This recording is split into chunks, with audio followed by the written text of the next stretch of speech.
Ay sa lahat na aking mga taga-subaybay at sa lahat na aking mga kamag-anak at sa lahat na aking mga kaibigan at lalong-lalo na sa aking buong pamilya. Magandang araw sa ating lahat at ganun pa man, welcome dito sa aking YouTube channel, RICKLORNS TV. At ngayong araw, samahan niyo ako at mayroon naman akong panibagong video na ibahagi sa inyo.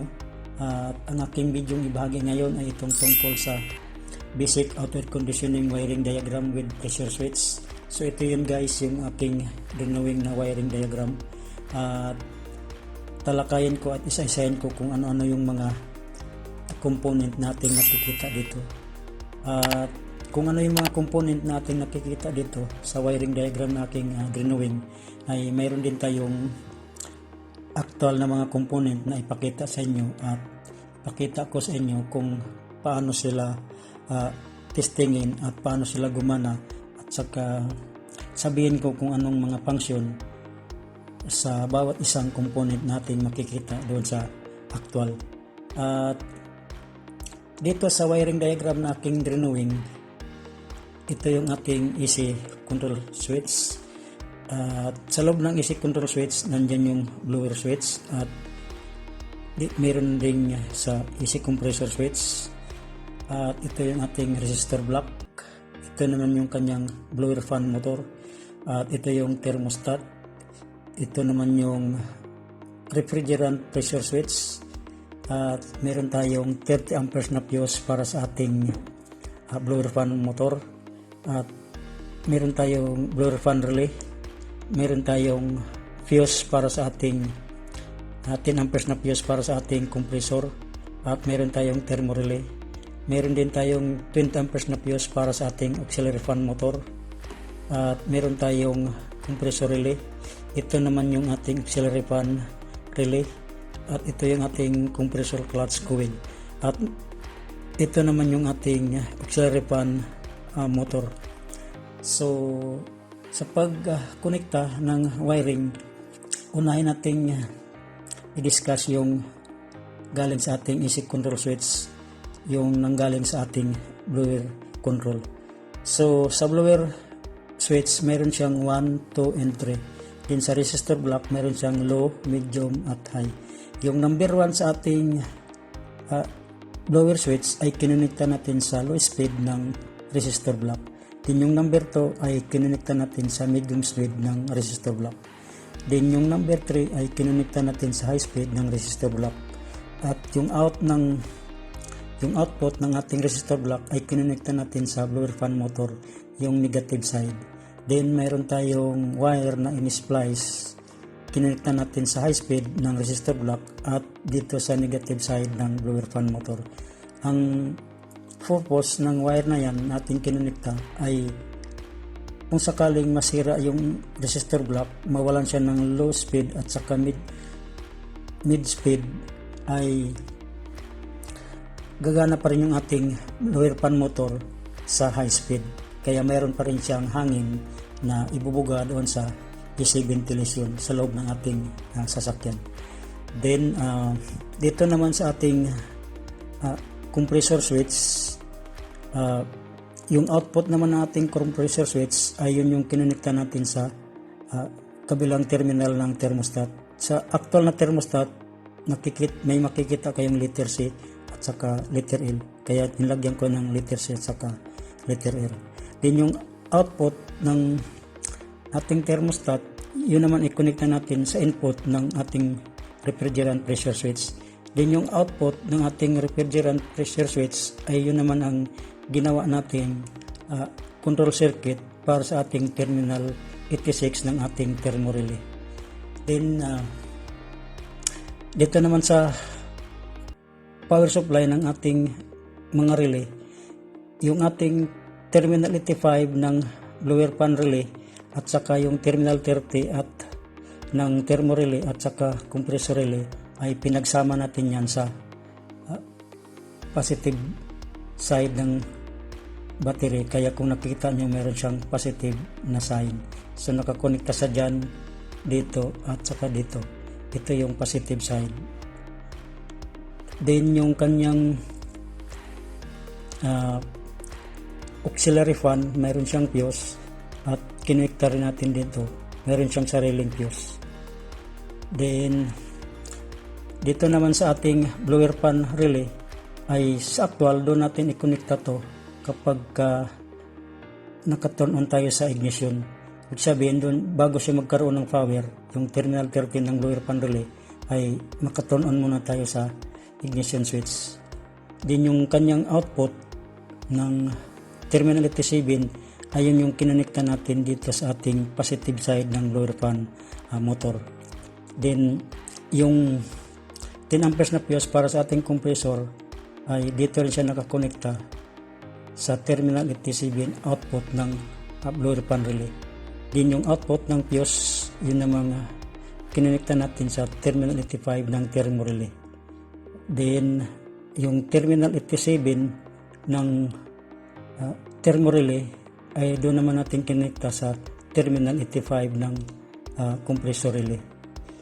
Then yung kanyang terminal 86 ng compressor relay at saka yung terminal 86 ng blower fan motor ay pinagsama natin sa body ground. Then yung kanyang terminal 87 ng AC compressor relay ay yun yung kinonekta natin sa positive side naman ng compressor clutch coil. Then yung kabilang side ay naka-negative body ground. At meron tayong in-splice na wire at dito naman natin kinonekta sa terminal 85 ng auxiliary fan relay. At yung terminal 87 ng ating auxiliary fan ay siya naman kinonekta natin sa positive side ng auxiliary fan motor. Din yung kabilang side ay naka body ground at saka yung terminal 86 ng auxiliary fan relay ay naka body ground din tayo. So yun yung wiring na aking ginawa dito. So ngayon proceed tayo sa actual at doon natin makikita yung mga actual component at makikita natin kung paano sila testingin at doon ko sabihin yung mga function sa bawat isa. So proceed tayo. So ayan guys, inyong nakikita, ito na yung basic outer conditioning wiring na aking ginawa at kung ano yung connection na aking diniscuss doon sa wiring diagram ay siya rin yung ginawa ko dito at siya rin yung mga nakakonekta dyan sa mga component na ating nakikita ngayon. So bago ko testingin ay sabihin ko muna sa inyo yung mga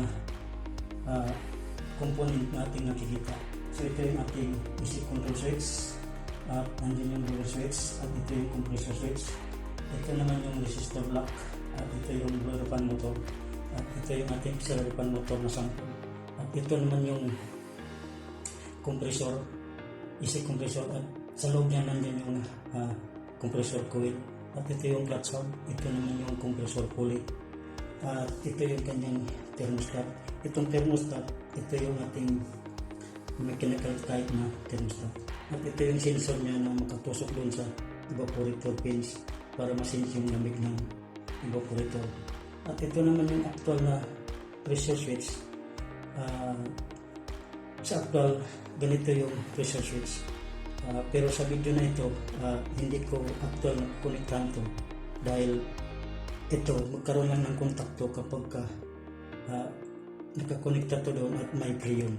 So, gagamitan ko lang na siya ng ordinary switch para ang purpose ko ay makita natin na gagana tong compressor at saka yung auxiliary fan sa ating pag-testing. At ito pala yung kanyang auxiliary fan fuse, ito yung kanyang auxiliary fan relay, ito yung compressor relay, ito yung thermo relay, ito yung fuse ng AC compressor, at ito yung blower fan motor relay, ito naman yung blower fan fuse. Then tulad ng sinabi ko at yung ating power supply sa bawat relay, especially sa ating blower ay manggaling sa ating control ng ignition switch. At yun yung ginawa ko dito ay nilagyan ko lang din siya ng ordinary switch para kahit turn on natin itong blower hindi pa rin siya gagana dahil hindi pa ako naka-turn on dito. So bago ko testingin ay sabihin ko muna sa inyo yung function din ng bawat isang component na itong resistor block. Itong resistor block ang kinokontrol nito ay yung speed ng blower. Kaya meron siyang low, medium at high. Then itong blower naman, siya yung magbubuga ng hangin doon sa evaporator at lalabas doon sa ating AC ventilation. At yung auxiliary fan naman, ang purpose niyan ay para palamigin yung condenser para maiwasan yung pag high pressure ng system. Ito namang clutch coil, siya yung magmamagnet ng clutch hub. Pag nag-turn on tayo sa ating switch, mag-engage yung clutch hub at sasabay siya pag-ikot ng compressor pulley pag umandar na yung ating makina para magkaroon ng compression yung ating compressor. At itong thermostat, siya naman magpo-control ng lamig. Kung ma-reach niya na yung maximum cold, ay automatic siyang mag-off para dis-engage yung clutch hub para maiwasan yung pag-yelo ng ating suction side. So, yun yung mga function o mga trabaho ng bawat isang component, actual component na aking pinakita ngayon. Ngayon, testingin na natin at i-switch on ko na para magkaroon ng mga power yung fuse at saka yung mga relay. So, ayan. Una natin testingin itong blower. So, ayan. Number 1, number 2, at number 3. So, ayan guys. Nakita nyo na gumana yung ating blower. So, ibig sabihin, yung wire na ginamit natin ay okay na. Ngayon, i-turn on natin. Then, i-turn on din natin yung AC compressor switch. At makikita natin to mag-engage to at the same time gagana yung ating auxiliary fan motor. So, ayan. So, ayan guys. Nakita nyo nag-engage to at gumana yung ating auxiliary fan motor. So, ibig sabihin, yung ginawa natin ngayon ay kompletong circuit. Buo na siya. Dahil napagana natin yung buong component. So, ngayon, kung gusto niyo namang i-turn off yung compressor, i-turn off mo lang itong switch at blower lang yung gagana. Kaya ko sinabi to dahil may nagsabi sa akin na kung malamig na daw, gusto niyang i-turn off yung compressor at blower lang yung gagana. So, ito na yun, sir. Ito na yung bossing yung video na aking ginawa. Sana mapanood mo at magustuhan mo itong aking video presentation ngayon. So, ito naman ating clutch hub. Pag nag-engage na yan, sasabay na yan sa pag-ikot ng compressor pulley. So, hanggang dito na lang ang video at sana inyong nagustuhan at meron kayong napulot na kaunting kalaman at may apply nyo kapag gumawa kayo ng wiring sa inyong mga sasakyan regarding dito sa basic air conditioning wiring diagram. Sundan nyo lang yung schematic na ating diniscuss or dinawin dun sa board. Kaya mapagana nyo yung inyong circuit sa inyong aircon. So, maraming salamat at hanggang sa muli. Sana lagi kayong makasubaybay sa lahat ng video natin ginagawa at tuloy nyo akong suportahan. Maraming salamat sa inyong lahat.